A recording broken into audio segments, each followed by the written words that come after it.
Another day, another story. Hello and welcome to our channel. In today's video, we will be discussing the Indo-Aryan migration and the Vedic period. This period of Indian history is significant as it marks the arrival of the Indo-Aryans in the Indian subcontinent and the beginning of the Vedic civilization. So, let's dive into the topic. Scholars debate the origin of Indo-Aryan peoples in northern India.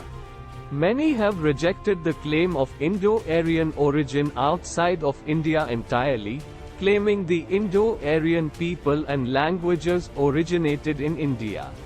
Other origin hypotheses include an Indo-Aryan migration in the period 1800 to 1500 BCE, and a fusion of the nomadic people known as Kurgans. Most history of this period is derived from the Vedas, the oldest scriptures in Hinduism, which help chart the timeline of an era from 1750 to 500 BCE, known as the Vedic period. The Indo-Aryan migration 1800 to 1500 BCE. Foreigners from the north are believed to have migrated to India and settled in the Indus Valley and Ganges plain from 1800 to 1500 BCE. The most prominent of these groups spoke Indo-European languages and were called Aryans, or noble people, in the Sanskrit language. These Indo-Aryans were a branch of the Indo-Iranians, who originated in present-day northern Afghanistan. By 1500 BCE, the Indo-Aryans had created small herding and agricultural communities across northern India. These migrations took place over several centuries and likely did not involve an invasion, as hypothesized by British archaeologist Mortimer Wheeler in the mid-1940s. Wheeler, who was Director General of the Archaeological Survey of India from 1944 to 1948, suggested that a nomadic, Indo-European tribe, called the Aryans, suddenly overwhelmed and conquered the Indus River Valley. He based his conclusions on the remains of unburied corpses found in the top levels of the archaeological site of Mohenjo-daro, one of the great cities of the Indus Valley civilization, whom he said were victims of war.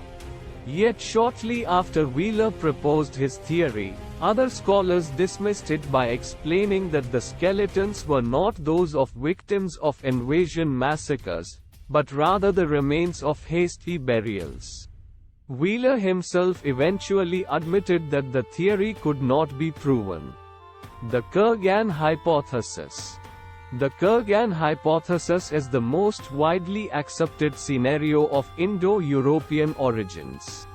It postulates that people of a so-called Kurgan culture, a grouping of the Yamna or pit grave culture and its predecessors, of the Pontic steppe were the speakers of the Proto-Indo-European language.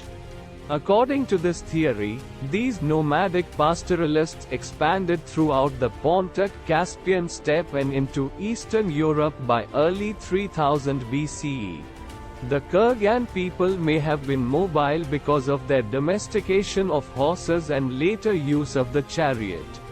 The Vedic period 1750 to 500 BCE. The Vedic period refers to the time in history from approximately 1750 to 500 BCE, during which Indo-Aryans settled into northern India, bringing with them specific religious traditions. Most history of this period is derived from the Vedas, the oldest scriptures in the Hindu religion, which were composed by the Aryans in Sanskrit. Vedic civilization is believed to have been centered in the northwestern parts of the Indian subcontinent and spread around 1200 to the Ganges plain, a 255 million hectare area of flat, fertile land named after the Ganges River and covering most of what is now northern and eastern India, eastern parts of Pakistan, and most of Bangladesh. Many scholars believe Vedic civilization was a composite of the Indo-Aryan and Harappan, or Indus Valley, cultures.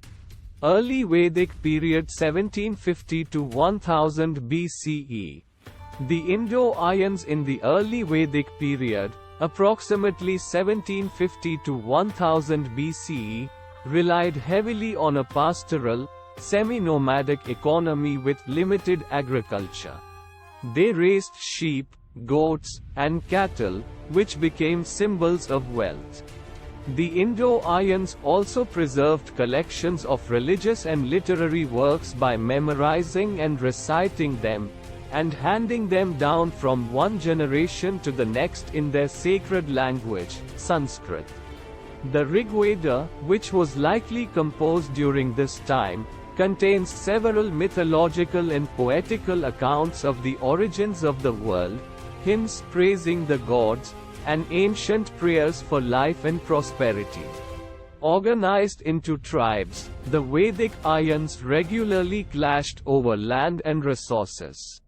The Rigveda describes the most notable of these conflicts, the Battle of the Ten Kings, between the Bharats tribe and a confederation of 10 competing tribes on the banks of what is now the Ravi River in northwestern India and eastern Pakistan. Led by their king, Sudas, the Bharats claimed victory and merged with the defeated Purus tribe to form the Kuru, a Vedic tribal union in northern India. Later Vedic period 1000 to 500 BCE. After the 12th century BCE, Vedic society transitioned from semi-nomadic to settled agriculture. From approximately 1000 to 500 BCE, the development of iron axes and plows enabled the Indo-Aryans to settle the thick forests on the western Ganges plain. This agricultural expansion led to an increase in trade and competition for resources, and many of the old tribes coalesced to form larger political units. The Indo-Aryans cultivated wheat, rice and barley and implemented new crafts, such as carpentry, leather work, tanning, pottery, jewelry crafting, textile dyeing, and wine making. Economic exchanges were conducted through gift-giving, particularly between kings and priests, and barter using cattle as a unit of currency. While gold, silver, bronze, copper, tin, and lead are mentioned in some hymns as trade items, there is no indication of the use of coins. The invasion of Darius in the early 6th century BCE marked the beginning of outside influence in Vedic society. This continued into what became the Indo-Greek kingdom, which covered various parts of South Asia and was centered mainly in modern Afghanistan and Pakistan. In conclusion, the Indo-Aryan migration and the Vedic period played a significant role in shaping Indian history and culture. While there is still debate among scholars about the veracity of the Aryan Invasion Theory, it is widely accepted that the Indo-Aryans did enter the Indian subcontinent and contribute to the development of the Vedic civilization. We hope you found this video informative and enjoyed learning about this fascinating period of Indian history. Thank you for watching. Thanks for watching.